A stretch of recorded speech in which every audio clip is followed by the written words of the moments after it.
కానీ ఈసారి మాత్రం మీ అందరికీ ఇంకొక కొత్త విషయం చెప్తాను.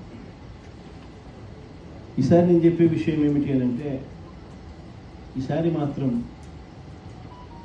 జగన్ 2లో, వైఎస్ఆర్సీపీ 2లో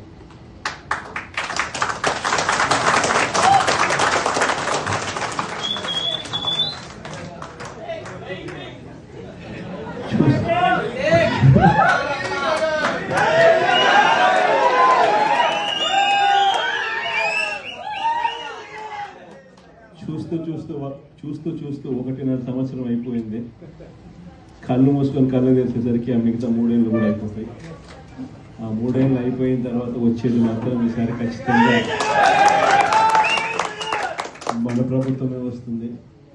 ఎందుకంటే ఇంతగా మోసాలు చేసిన పరిస్థితి, ఇంతగా అబద్ధాలు చెప్పిన పరిస్థితి బహుశా ఈ రాష్ట్ర చరిత్రలో ఎప్పుడు కూడా మనం చూసుంటాం. చివరికి లాయర్లకు కూడా ఇదే మాదిరిగానే మోసాలు చెప్పి మోసం చేసిన పరిస్థితులు కూడా మనం చూస్తాం. సూపర్ 6, సూపర్ 7లో అనేవి గాలికి ఎగిరిపోయినాయి. ఇంతకుముందు మన ప్రభుత్వ హయాంలో ఉన్న ప్రతి పథకం కూడా అన్ని రద్దయిపోయినాయి.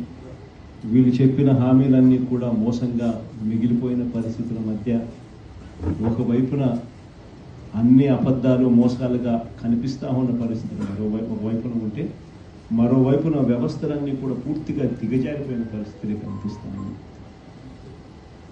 చదువుల రంగం తీసుకున్నా, పేదవాడి ఆరోగ్యానికి సంబంధించిన రంగం తీసుకున్నా, వ్యవసాయ రంగం తీసుకున్నా, లా అండ్ ఆర్డర్ తీసుకున్నా, గవర్నెన్స్లో ట్రాన్స్పరెన్సీ తీసుకున్నా, ఏ రంగాన్ని తీసుకున్నా కూడా అన్ని రకాలుగా తిరోగమనమే కనిపిస్తుంది తప్ప ఈ రాష్ట్ర ప్రభుత్వంలో ఎక్కడా కూడా పురోగతి, అభివృద్ధి అనేది ఎక్కడా కనిపించని పరిస్థితి.